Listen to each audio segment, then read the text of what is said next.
O senador Rodrigo Pacheco deve decidir hoje sobre a medida provisória que altera a regra de créditos do PIS/COFINS. Como ele é presidente do Congresso, Pacheco tem a prerrogativa de devolver o texto ao Palácio do Planalto. Ele pode fazer isso se entender que a MP não preenche o requisito constitucional de urgência e relevância. Ou pode começar a tramitação do texto e deixar que a Câmara e o Senado decidam o futuro da medida. A gente lembra aqui que uma medida provisória passa a valer assim que é publicada, mas se o Congresso devolver, pede a validade. Se o Congresso decidir analisar, mas não aprovar em 120 dias, ela pede a validade também. Para fazer uma análise, a gente faz conexão com Alessandro Soares, que é professor de Direito Constitucional da Universidade Presbiteriana Mackenzie. Professor, boa tarde, seja muito bem-vindo aqui ao Conexão Record News. É um tema polêmico, delicado, que está repercutindo demais, porque pode impactar no caixa das empresas, não é verdade? Inclusive também, consequentemente, na geração de empregos. O que deve sair? Esse dia está sendo muito esperado em relação ao Senado. Professor, boa tarde mais uma vez. Boa tarde, Kelly. Boa tarde ao público. Olha, é muito difícil dizer o que vai acontecer nesse exato momento.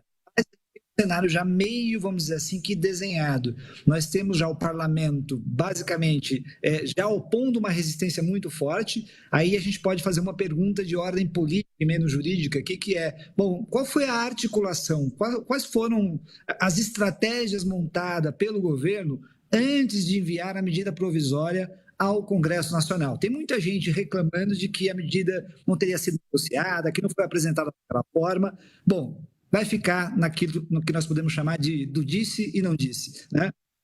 Agora, a medida está lá, ela foi baixada, ela está vigente e o Congresso agora tem que tomar uma atitude. E, logicamente, seguindo o texto constitucional.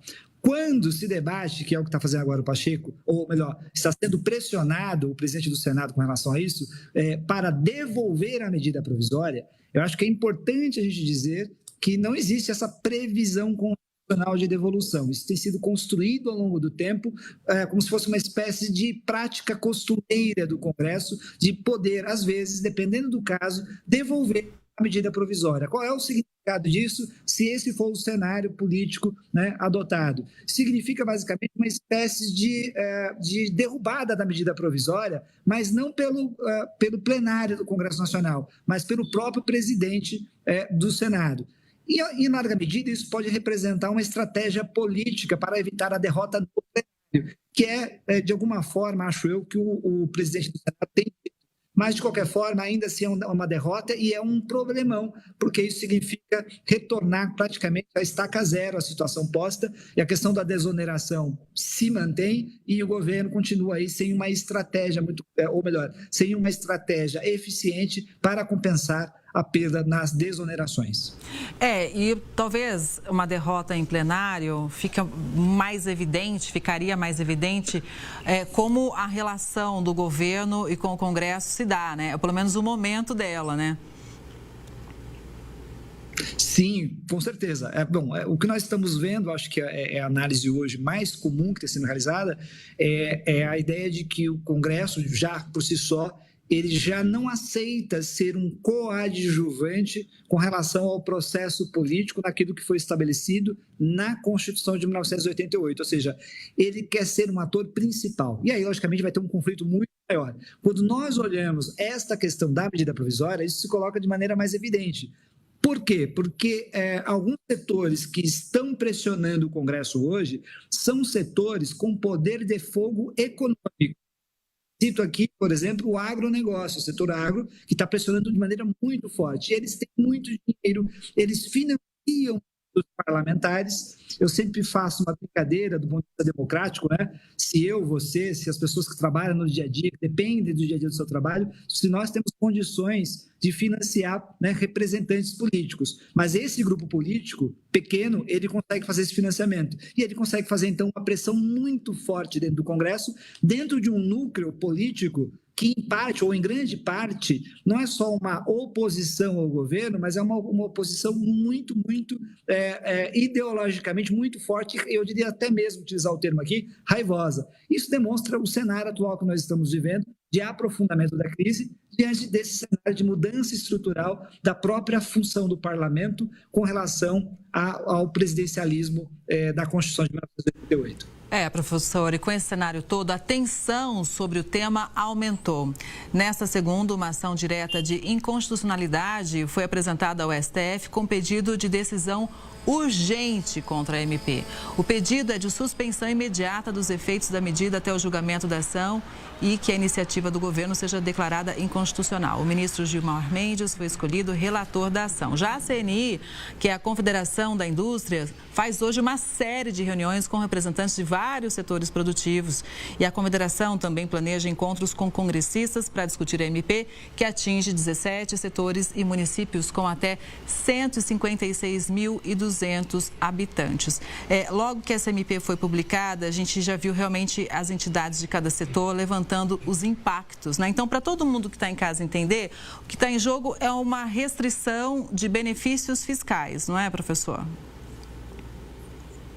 Isso, na verdade você tinha uma situação na qual as empresas, ao comprar alguns insumos em algumas de suas compras, pagaram no COFINS em outros impostos. O que o governo está fazendo não é eliminar esse abatimento, mas é restringir esse abatimento. E, logicamente, as empresas não gostaram. Vejam, o setor empresarial, esses setores que são atingidos, eles têm toda a legitimidade de reagir com relação a esse tipo de proposta, se achar que isso prejudica. Eles estão utilizando todos os instrumentos que podem para pressionar o Congresso Nacional, e o Congresso Nacional, reverberando isso, abre o texto constitucional e vai buscar todas as armas possíveis. Dentre as armas, logicamente, está a possibilidade de derrubada no plenário, a outra, a devolução, e eu acho que vale reafirmar aqui que essa questão de devolução da medida provisória, ela é constitucionalmente questionável, tá? A constitucionalidade dela, porque, em última instância, isso empodera muito o presidente do Senado, que acaba tendo o poder sozinho de praticamente, tá? A gente pode discutir outras coisas, derrubar a medida provisória. E, mais do que isso, impedindo o debate pelo próprio parlamento. Então, é uma situação muito sui generis e que de constitucionalidade complicada. Além disso, você tem, como aconteceu aí no caso, eles foram ao Supremo Tribunal Federal, que, em tese, tem competência para analisar a constitucionalidade da medida provisória. Mas cuidado, na argumentação que eles trazem ao Supremo Tribunal Federal, uma delas é a alegação de que não haveria urgência e relevância, que isso seria um requisito constitucional para ter a medida provisória. Isso é verdade, você pode discutir isso. A tendência do Supremo Tribunal Federal é tentar, em regra geral, não se meter, pelo menos, nesse argumento, né? Porque ele é um argumento que tem elementos políticos muito fortes. E vamos ser sinceros, muitas medidas provisórias ao longo da história brasileira recente não tinham relevância e urgência, foram baixadas. Então você entra num terreno nebuloso de disputa política. Mas, por último, Kelly, eu queria dizer ainda, e isso é interessante, porque, veja, o parlamento reclama, hoje se opõe de maneira muito forte ao judiciário, dizendo que o judiciário está tomando a dianteira com relação a políticas. E aí ele utiliza todas as armas que eles têm em mãos contra o executivo, que é a trajetória constitucional brasileira, do presidencialismo brasileiro. E, ao mesmo tempo, vão também ao próprio Supremo Tribunal Federal levar a sua demanda. Ou seja, é um sistema político que, no jogo, no dia a dia, né, na correlação política, gera também essas pinceladas, vamos dizer assim, de contradições.